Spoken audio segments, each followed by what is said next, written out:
Hello friends, welcome back to our channel. நீங்கள் நம்ம சேனலுக்கு புதுசாக இருந்தீங்கன்னா சப்ஸ்கிரைப் பட்டனை கிளிக் பண்ணிவிட்டு பக்கத்தில் இருக்க பெல்லையும் டேப் பண்ணிக்கோங்க. இன்றைக்கி நம்ம சேனலில் நம்ம பண்ண போகிற ப்ராஜெக்ட்க்கு இந்த மாதிரி ஒரு காட்டன் யானும் ரப்பர் பேண்டும் எடுத்திருக்கேன். உங்கள்கிட்ட என்ன ரப்பர் பேண்ட் இருக்கோ அதை எடுத்துக்கோங்க, என்ன யான் இருக்கோ அதையும் எடுத்துக்கோங்க. உள்ள நூலாக இருந்தாலும் பரவாயில்ல. அப்புறம் இந்த மாதிரி ஒரு டபுள் சைடு ஹூக் வந்து யூஸ் பண்ணுறேன். இப்போ நம்ம ஃபஸ்ட்டு அந்த ப்ராஜெக்ட் ஸ்டார்ட் பண்ணுறதுக்கு ஸ்லிப் நாட்லேருந்து ஸ்டார்ட் பண்ணிக்கலாம். உங்களுக்கு ஸ்லிப் நாட் போட தெரியலனா இப்போ நான் போடுற மெத்தடை வந்து ஃபாலோ பண்ணிக்கோங்க. அப்படி இல்லை இது கஷ்டமாக இருக்குன்னா நான் வந்து கீழே டிஸ்கிரிப்ஷன் பாக்ஸில் வந்து லிங்க் கொடுக்குறேன், நீங்கள் போய் செக் பண்ணி பாருங்கள். இப்போது நம்ம அந்த ரப்பர் பேண்டை வந்து சுற்றி சிங்கிள் க்ரோஷேவால் வந்து கவர் பண்ணிக்கலாம். சப்போஸ் உங்கள்கிட்ட வந்து இருக்கிற ரப்பர் பேண்ட் வந்து அழுக்காக இருக்குது, அதை வந்து தூக்கி போடணும் அப்படின்னு நினச்சிங்கன்னா தூக்கி போடாமல் இந்த மாதிரி அது மேலே டிசைன் பண்ணி நீங்கள் யூஸ் பண்ணிக்கலாம். ஸோ உள்ளே இருக்க கலர் வந்து நமக்கு வெளியில் தெரியாமல் இருக்கணுன்றதுக்காக தான் வந்து ஃபுல்லாக நம்ம சிங்கிள் க்ரோஷேவால் கவர் பண்ணணும். ஸோ அதனால் வந்து இதை நெருக்கமாக இந்த மாதிரி தள்ளி விட்டுக்கோங்க. நீங்கள் பண்ணும்போதே நெருக்கமாக பண்ணுறதா இருந்தாலும் பிரச்சனை இல்லை. இப்போ ஃபுல்லாக கம்ப்ளீட் பண்ணிவிட்டு காட்டுறேன். இப்போ ஃபுல்லாக கம்ப்ளீட் பண்ணி முடிச்சிட்டேன். ஸோ இப்போ வந்து ஒரு ஸ்லிப் ஸ்டிச் போட்டு வந்து நம்ம இந்த ஃபவுண்டேஷன் ரோவை வந்து கம்ப்ளீட் பண்ணிக்கலாம். இப்போது ரோ 1க்கு நம்ம செயின் 2 போட்டு ஸ்டார்ட் பண்ணணும். செயின் 2 போட்டதுக்கப்புறமா 2 டபுள் க்ரோஷே, ரெண்டு டபுள் க்ரோஷே வந்து ஒரு ஸ்டிச்சஸ்லையும் நம்ம வந்து இப்போ ஒர்க் பண்ணணும்.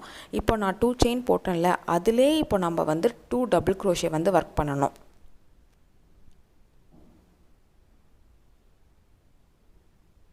இந்த மாதிரி இந்த ரோ ஃபுல்லாக நம்ம இப்படி தான் பண்ணணும். இது வந்து ரொம்பவே வந்து ஈஸியான ப்ராஜெக்ட். ஒரு 15 மினிட்ஸ்க்குள்ளேயே நம்ம வந்து இதை கம்ப்ளீட் பண்ணிடலாம் ஈஸியாகவே.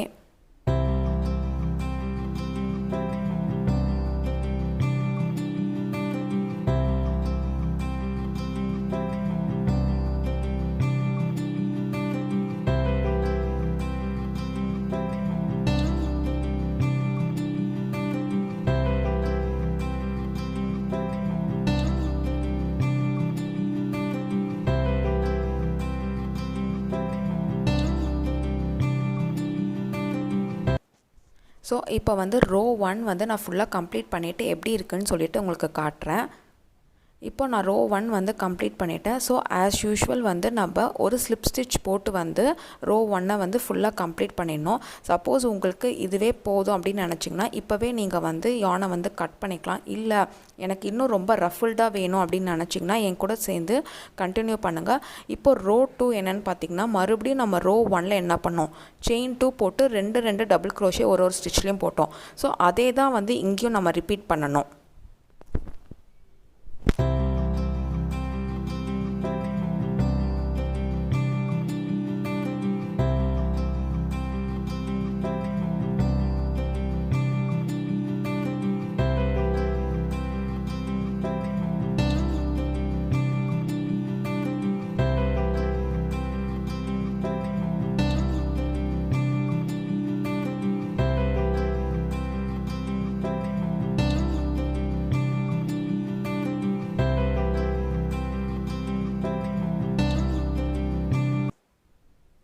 ஸோ இப்போ ரோ 2 ஃபுல்லாக நான் வந்து கம்ப்ளீட் பண்ணிவிட்டு எப்படி இருக்குன்னு சொல்லிவிட்டு உங்களுக்கு காட்டுறேன்.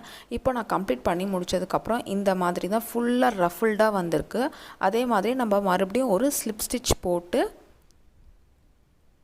நம்ம கம்ப்ளீட் பண்ணிக்கலாம். ஆக்சுவலாக ஸ்லிப் ஸ்டிச் வந்துட்டு எந்த ஸ்டிச்சில் போடணுன்னு நான் வந்து சொல்லலை, சாரி. நம்ம லாஸ்ட்டாக போட்ட ரோவில் இருக்க ஃபஸ்ட்டு டபுள் க்ரோஷில் தான் எப்பயுமே வந்து ஸ்லிப் ஸ்டிச் போடணும். அந்த 2 செயின்ஸ் வந்து கன்சிடர் பண்ணக்கூடாது. ஸோ இப்போ நான் வந்து ஃபினிஷிங் வந்து இன்னும் நல்லா அழகாக இருக்கணுன்றதுக்காக ஒரு செயின்லேயும் வந்துட்டு ஒரு ஸ்லிப் ஸ்டிச் வந்து போட போகிறேன். ஸோ ஸ்லிப் ஸ்டிச் போடும்போது அதோட லுக்கே வந்து வேறு மாதிரி இருக்கும். இப்போ நீங்கள் வந்து ஆல்ரெடி ஒரு ஸ்லிப் ஸ்டிச் போட்டு கம்ப்ளீட் பண்ணியிருப்பீங்க. ஸோ அந்த ஸ்லிப் ஸ்டிச் வந்து மார்க் பண்ணிக்கோங்க. நான் மார்க் பண்ணலை, கடைசியாக தான் மார்க் பண்ணேன். நான் பண்ண மிஸ்டேக்கை வந்து நீங்களும் பண்ணாதீங்க. இப்போ ஃபுல்லாக ஸ்லிப் ஸ்டிச் போட்டு எப்படி இருக்குன்னு பார்க்கலாம்.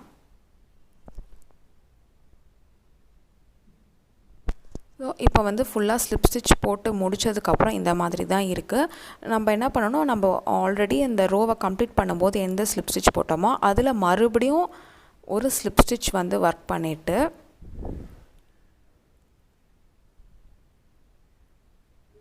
லாஸ்ட்டாக நம்ம வந்து கம்ப்ளீட் பண்ணுறதுக்கு ஒரு செயின் போட்டு வந்து யானை வந்து கட் பண்ணிவிடுங்க. ஸோ இப்போது நம்ம வந்து ஒரு ரப்பர் பேண்ட் வந்து ரெடி பண்ணிட்டோம். அப்புறமா இந்த நூலெல்லாம் வந்து உள்ளே சொருகி விட்டுட்டுக்கோங்க, அதை அப்படியே தொங்க விடக்கூடாது. ஸோ இப்போ வந்து நம்ம பண்ண ஹேர் பேண்ட் வந்து இந்த மாதிரி தான் இருக்குது.